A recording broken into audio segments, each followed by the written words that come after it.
What is going on, Jet fans? Matt O'Leary back with another video, and today I'm going to talk about something that scares me. It legitimately does scare me. This isn't Matt coming on to overreact. This isn't, some fabricated emotion that I'm feeling. It's something that I'm afraid the Jets are going to do, and I don't agree with the decision. And what I'm going to talk about today is Bryce Huff, because it's felt like for a while that the Jets have undervalued Bryce Huff for years, actually. Especially, this season was his first monster production year because he actually played. He played 42% of snaps versus just 20% in 2022. And for what feels like years, Jet fans, and myself included, have been yelling and screaming about needing to get this guy on the field more because of how productive he is.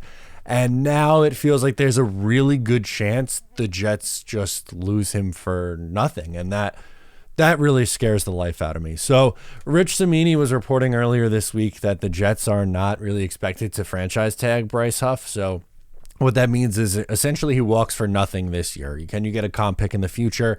Yes, but does that really impact your 2024 team when you are, again, in a window where you're trying to go for it? And Bryce Huff is a very polarizing player. I feel like most Jet fans love Bryce Huff, but you have, a section of the fan base who's going, well, the offense needs so much work. The defensive line is so good. Can't you just let Bryce Huff walk and use that money on the offensive side of the ball? And while I hear that point, I really, really do. It doesn't have to be this way. You're cutting your nose to spite your face at that point, because it doesn't make any. You can extend Bryce Huff and still have money to fix your offense. It doesn't have to be this one or the other thing. And they could have signed him to an extension at any point over the last 12 to 16 months.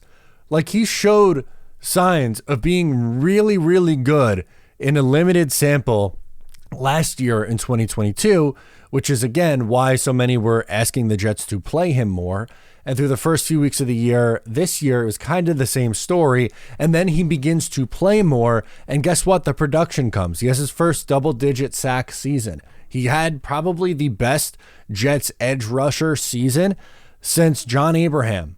It's been a long time now since the Jets have been looking for that edge presence after losing John Abraham. They traded him away in 2006, right? And they ended up getting Nick Mangold out of it, which is good.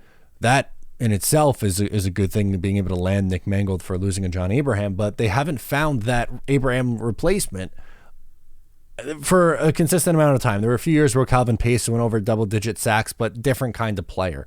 This is the most talent the Jets have had at the edge rusher spot since that time. And I have numbers for you to back up this point when looking at where he ranks among qualified edge rushers. So with guys who played at minimum it's like 20% of whatever the most amount of snaps is at the position. So, if someone plays 5 snaps or 3 games or whatever, they're not going to skew the numbers. So, in pressure percentage is 12.2%, which is second in the NFL for edge rushers.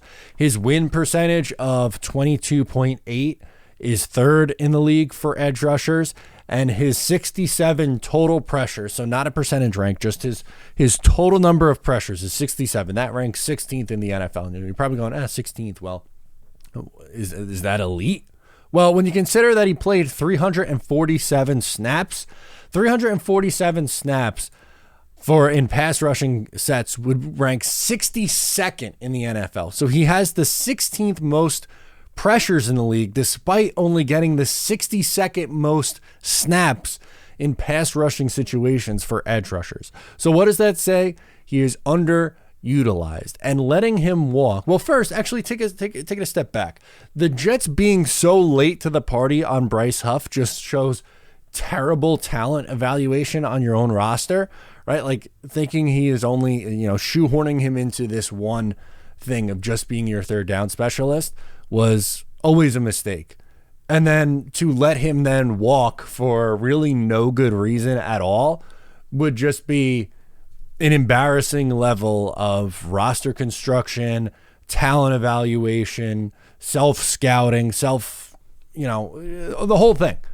Because there's a very, very real possibility that he hits the open market. Someone pays him, I don't know, between 16 to maybe $20 million a year, depending on how, crazy the market gets. But we'll say a floor of $16 million. And he is a perennial 12 sack a year guy, ranking in the top 10 in pressures because the team actually signs with uses him correctly. This is someone who's entering his prime now. He's 25, 26 years old. We're not talking about someone who's 30 years old and on his last leg. This is someone who is, you found as an undrafted free agent. You developed them over years. You found him in 2020. He's gotten better year over year over year. And now he's hitting his peak as a pass rusher. Again, usually it takes, rushers a little bit longer to get going. It's not a position where you come in and you're good right away. It's very, very rare that happens. And the Jets found that guy as a UDFA. They developed him into one of the better pass rushers in the league. And now they're just going to say, well, we'll just let him walk. That is and would be an absolutely horrific mistake. So I hope the Jets don't make this mistake. Again, I would love to be on here in March talking about how the Jets gave him a contract extension and how worth it he is and how excited I am. But my fear, based on everything we've heard from this team and reading the tea leaves, is that they are just going to let him walk for nothing. He's going to sign somewhere else, and he's going to put up big numbers somewhere else.